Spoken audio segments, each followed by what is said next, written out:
Hey, my friend, it's Melanie Ferguson, your host of Creatives on Fire, the podcast where I hope to inspire you to create a profitable six-figure following online. So turn it up and listen in to amazing stories of success, along with behind-the-scenes secrets and valuable tips from, you guessed it, Creatives on Fire.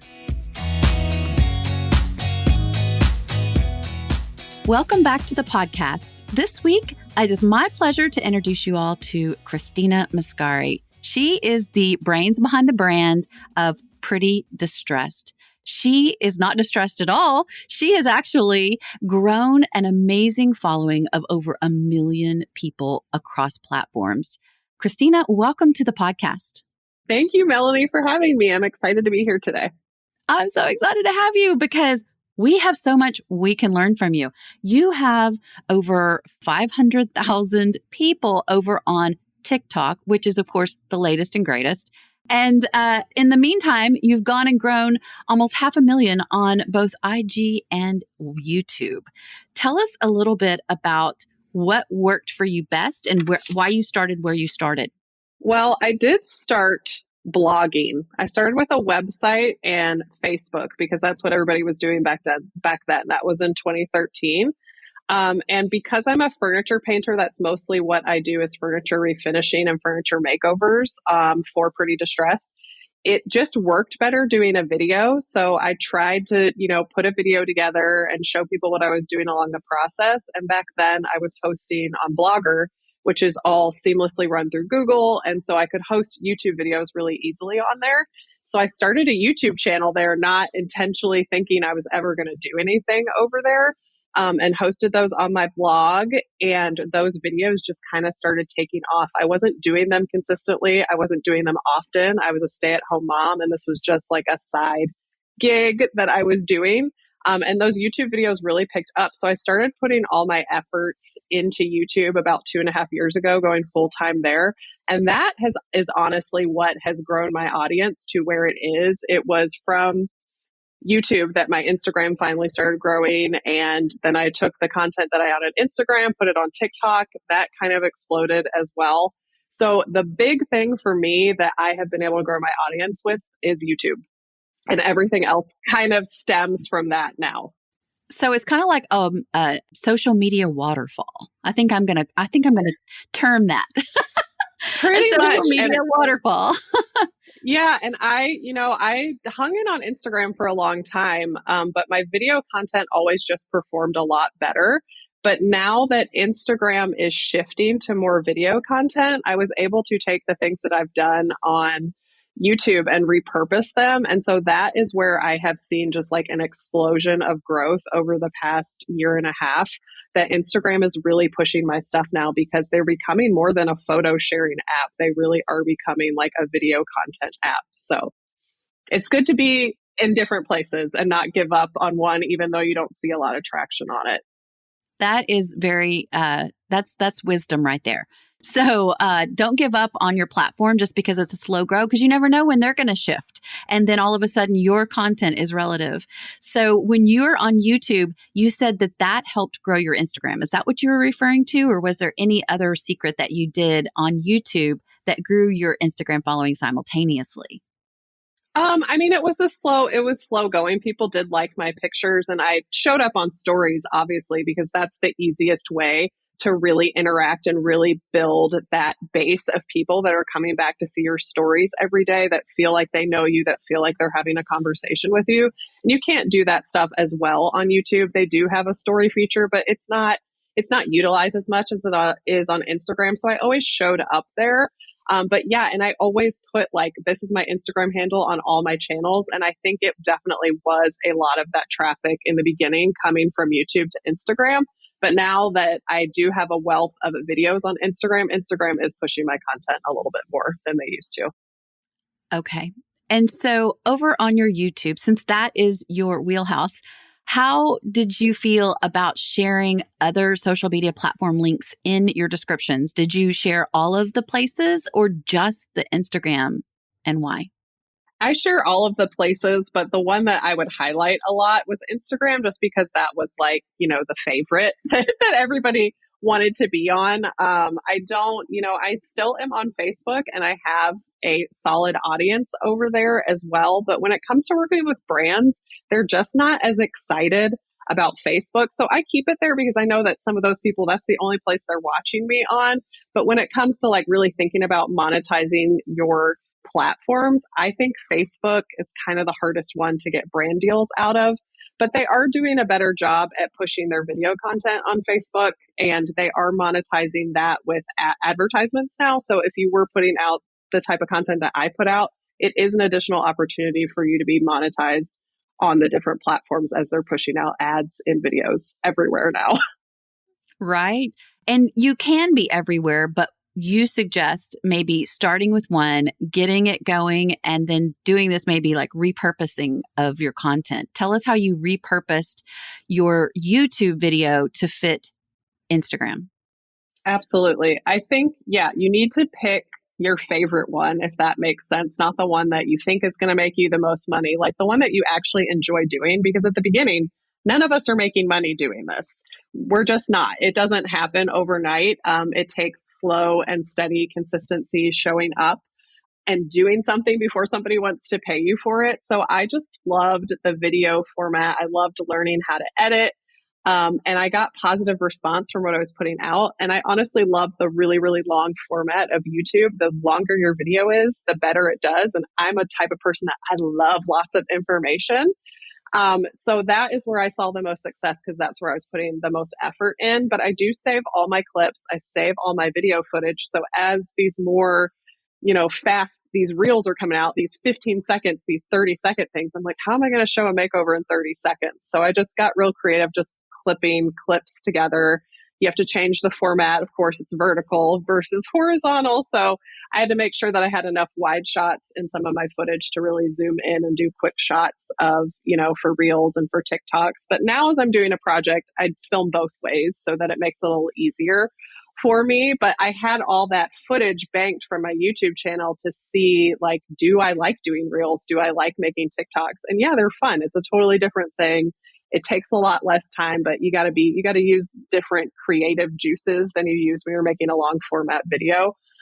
So it's been really fun to, try different things and go into different areas. But yeah, just circling back, I think just really focusing on one in the beginning and really honing in on that, and then kind of expanding as you get your footing in one platform. If you try to tackle all of them at once, you're going to be super overwhelmed. Yes, yes, and not effective. And since you're effective on YouTube, what kind of an income can someone expect? Like, does most of your income come from ad revenue, or from things that you sell on your YouTube channel, or from brand sponsorships? Is it an equal combination of everything, or what can someone expect? In my first years on YouTube, when I was full time, the majority of my income was coming from AdSense, which is what YouTube pays me to run ads in front of my videos. But over the past year, I've worked really hard. I've hired an assistant who is like my brand partnerships manager. So she's able to pitch a lot more than I was in the past. And so this last year, looking at 2021, about half of my income was brand partnerships and half of it was the actual revenue from YouTube. And that's why I love YouTube so much. And I'm such a proponent of it. And I tell everybody to try it to see if they like it, because it's in my opinion, it's the best paying platform, because, they are putting advertisements in front of my stuff and I can make money off of it. And I can also have a sponsor on the video. So you're basically double dipping. So that's why it's one of my favorite platforms, because you can make money from both sides. Personally, myself, I don't sell a lot of products. I do some coaching one-on-ones. I do offer, refinishing services, e-services, but my price is so high on that because my time is very valuable that I don't get a lot of those. And I work with so many different products as well: paint brushes, sanders, tape. So all of that is in my description box. All of that lives on my website. And so those are all affiliate links. So when people do use those and don't have their cookie privacy set really stringently, I do get a small commission off of things that I'm influencing the sale on. So those are the three main areas where I'm making money. I would like to delve into offering like a product, but we're just not there. I probably need to bring on another person to be able to do something like that. The potential is there. I just don't have enough time in the day to be managing that and managing shipping and creating a product. I'd have to start there. So yeah, that's all stuff I think in the future will come. And so people can make a living at this. Absolutely. I don't even really consider myself an influencer. I consider myself a content creator because that is where I have the most value to brands and the most value to my audience on YouTube. I'm creating content for them to consume that's educational. And for the brands, I'm educating people on their products. So my main thing is creating content. My main thing used to be flipping furniture and selling furniture, selling the pieces that I created. But now I honestly, a lot of times am donating them to people in need because I don't have the capacity to be selling my stuff and I don't have the capacity to store it out in my studio. So yeah, like your business can ebb and flow. You can start out as one thing and change into another along the way. And you can't be scared when that happens. Yes. Yes. And so when it feels small and it feels like you're not making any progress and you need it to pay you more, just keep going because there is light at the end of the tunnel, right? Absolutely. And I paid for a family vacation with furniture that I sold out of my garage. And that was the first year that I was like, okay, this really is a business. Like I had never called it a business. It always had a name. It always had a website. But I was just like, no, it's my hobby. It's my hobby. But when I was able to pay for that vacation off of selling, 5 or 6 pieces of furniture, that was a huge deal for me. It took me 6 months to do that. But, you just have to do like one step at a time. It's not going to happen overnight. And I have help now. Like I have hired people to help me do things and I can source things out now because I've built up a revenue. So you'll get there one day. And what does your weekly workflow look like at this point? At this point, I do one project a week and I typically put out a video a week. So me and my assistant, we meet weekly, like on Monday, just to touch base of like, okay, well, here's my project for the week. Here's the deliverables we need. And then we're looking 2, 3, 4, 5 weeks ahead on what projects we have those already planned out, like who the sponsor is, if there's a sponsor, what we need to get in. So we're doing that planning meeting every Monday to make sure that we have all the stuff here, that I have furniture to work on. So that kind of is ongoing. But like I start my project typically on Monday. I'll finish like on Wednesday, start editing and stuff on Thursday and finishing all that up on Friday. And everything goes live on Saturday. And then the following week, I will also work on a reel or a TikTok for that project from YouTube. So everything premieres on YouTube first. And then my stories is all just behind the scenes of that project that I'm working on each week. Gotcha. And so do you publish it all at the same day? I always publish my YouTube videos on Saturday mornings and I premiere those. So I have a live audience that comes and will chat with me while I premiere the video.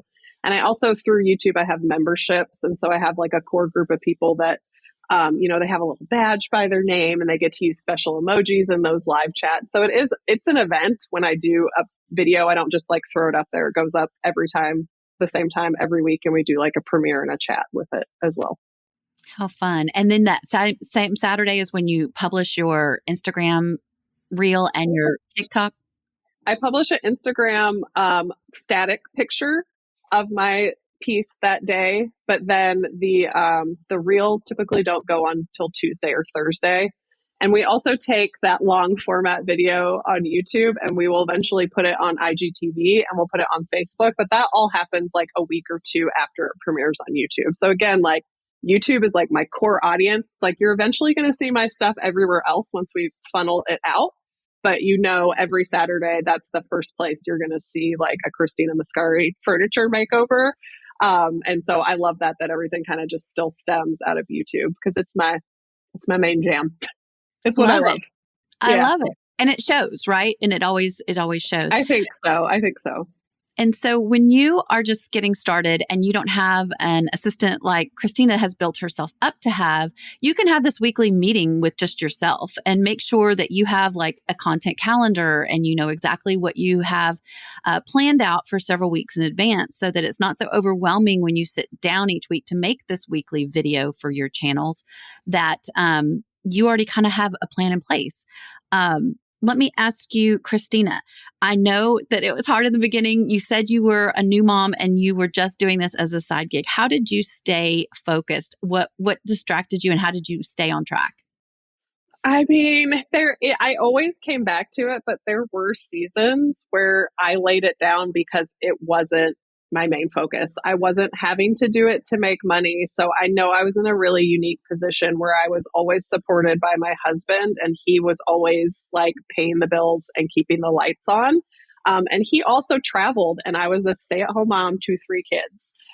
So there were seasons where I laid it down. Would I necessarily recommend people doing that now? I don't think so. I think that if you can just do one thing a week, if you could do one post a week, it doesn't have to be a YouTube video. If you can do, one YouTube video a month, if you can just commit to consistency, even if you need to space it out a little bit further than I did, I think that's just going to be the best thing for you because my channel really took off when I said, okay, every Saturday at this time, I'm putting out a video. And it was an arbitrary deadline. Nobody was going to come for me if I didn't do it, but I did it. And, not all of those videos did great. And for 6 months, I was like, well, I committed to doing this. So I'm going to do this.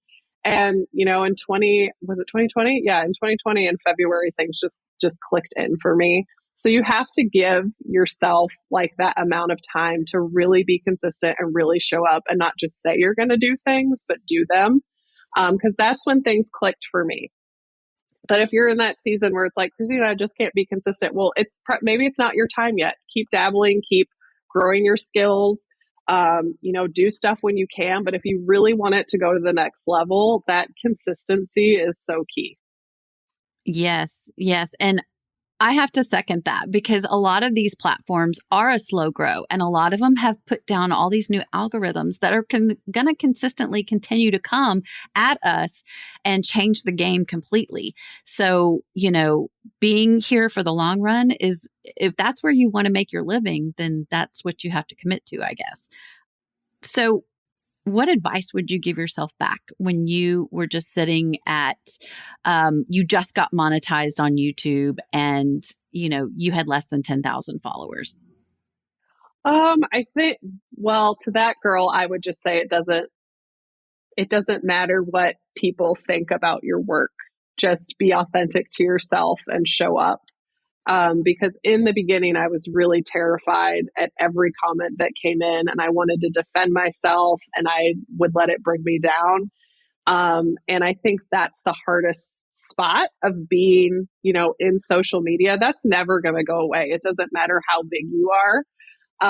People are going to try to tear you down and make you feel less than. And I think that people that are really successful in these spaces really not like ignore it because you can't completely ignore it, but you can take it in without it affecting you. So I think having a strong sense of self, really understanding what your moral base is, where your foundation of who you are and how you live life and how you treat people, you have to be planted very firm in that because the winds are going to come, the rain is going to come.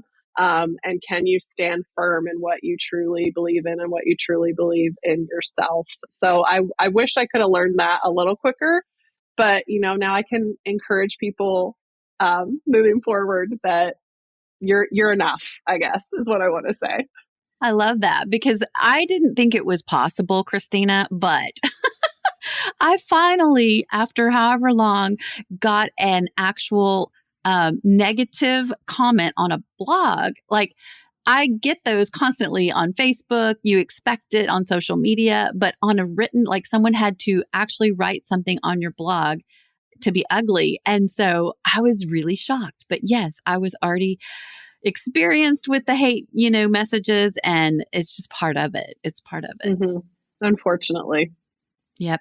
So what motivates Christina? What inspires you? Honestly, what's really inspiring me these days is watching my industry grow because it's such a small niche industry. And a lot of it is people starting out like me, just wanting to make over things for their home and not having a lot of money. But now we have the whole piece coming in of just sustainable furnishings and sustainable home decor. There are so many people just flipping furniture out of their garages that wouldn't have a job otherwise. And all these people are coming up too, and I really want them to understand the value of their content. Like that doing a project and taking a picture, you shouldn't just be flattered that a company is like, we want to put your picture on our website. It actually is worth monetary value. So that's kind of a space that I'm moving into now, is just really helping and building up and coaching people in my industry to that your content has value beyond just sharing it on social media. You're doing it anyways, but it has value. Let's help you, understand that, because a lot of people don't understand that right now. You're exactly right. I mean, a lot of us don't, especially creatives, we just don't, we have so much joy from the creation that we feel like that was our payback. How could I so enjoy this and take money for it? Well, right. You can. Yeah. Christina's here to teach you how to get over that mindset and block. So, Christina, where can we find you online? The best way to get in touch with me if you're interested in some of that coaching like I'm talking about is on prettydistressed.com. I have different options available. I even have YouTube auditing available for anybody who's really, really interested in that, as well as just social media one-on-ones where we can dive into your stuff a little bit deeper, because I love talking about this stuff. But besides that, you can find me on Instagram at Pretty Distressed. It has an underscore between Pretty and Distressed. And on YouTube, you can find me at Christina Muscari. I love it. Now, is it only for furniture flippers? No, I don't think so, because I do other things here and there. I do stuff around the house a lot, but my furniture makeovers are really what people want to see. But I do a lot of different paint reviews and paint brushes, which are also great just for around the house. So, and it's, if you don't want to flip furniture, some people just tell me it's entertaining. It's like watching those house makeover shows, but on a much smaller scale. So I think I have something for everybody. Love it. So if you need some help with any of this, you don't have to be a furniture flipper. Christina can help you with your channels anyway. I love it. Well, thank you so much, Christina, for your time. I know, like you mentioned, it's totally valuable, and appreciate you being on here. Thanks so much, Melanie. It was fun. Talk to you later. Bye. Bye. Thank you so much, my friend, for listening to the podcast. I'm blessed every single time you come back and listen to an episode. It's especially amazing when you share it with others on social media. So be sure to follow Creatives on Fire online. Listen, if you have not already done so, I want you to go ahead and download the 5 ideas I personally used to explode my online audience growth to a 6-figure following. You can find that at creativesonfirepodcast.com. I appreciate you, and until next time, stay inspired.